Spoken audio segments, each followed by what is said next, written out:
Hi friends, இன்றைக்கி பார்க்க போகிற ரெசிபி மரவள்ளிக்கிழங்கு வச்சு ஒரு பிரேக்ஃபாஸ்ட் செய்ய போகிறோம். இதுக்கு மரவள்ளிக்கிழங்கை நல்லா துருவிக்கிறேன், தோல் சீவி திருவிக்கிறேன். இந்த மாதிரி துருவுனது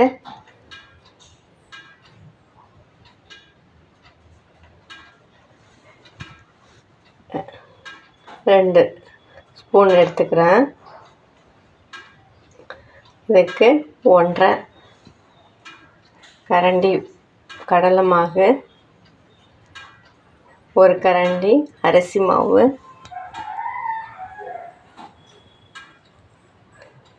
பூண்டு நல்லா தட்டி வச்சுருக்கேன். அப்புறம் ஒரு வெங்காயம், பெரிய வெங்காயம் நீல வாக்கில் கட் பண்ணி அதையும் சேர்த்து வச்சுருக்கேன்.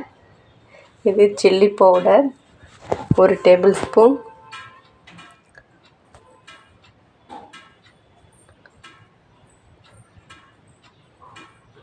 உப்பு தேவையான அளவு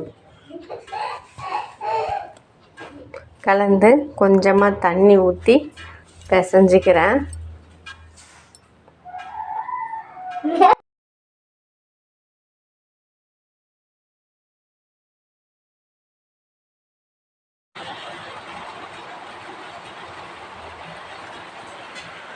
செமி சாலிடாக நல்லா கொஞ்சம் தளர பிசைஞ்சிக்கிறேன்.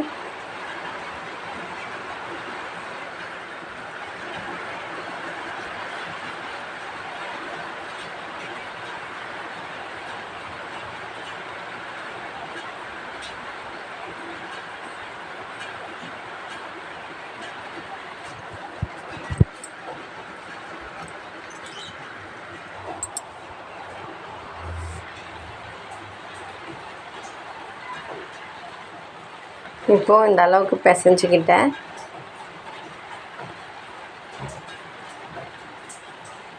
இப்போது இதில் கருவேப்பிலை தேவையான அளவுக்கு போட்டுக்கிட்டேன்.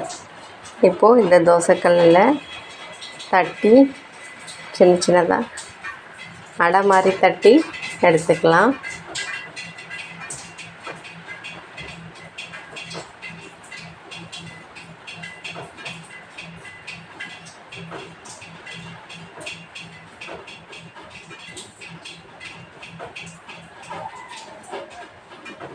இப்போது நமக்கு தேவையான மரவள்ளிக்கிழங்கு பிரேக்ஃபாஸ்ட்டாகவும் வச்சுக்கலாம், ஸ்நாக்ஸாகவும் வச்சுக்கலாம். இப்போது ரெடி ஆகிடுச்சி. ரொம்ப ஈஸியாகவும் டேஸ்டியாகவும் இருக்கும். வீடியோ லைக் பண்ணுறீங்கன்னா மறக்காமல் ஷேர் பண்ணுங்கள், சப்ஸ்கிரைப் பண்ணுங்கள். தேங்க்யூ.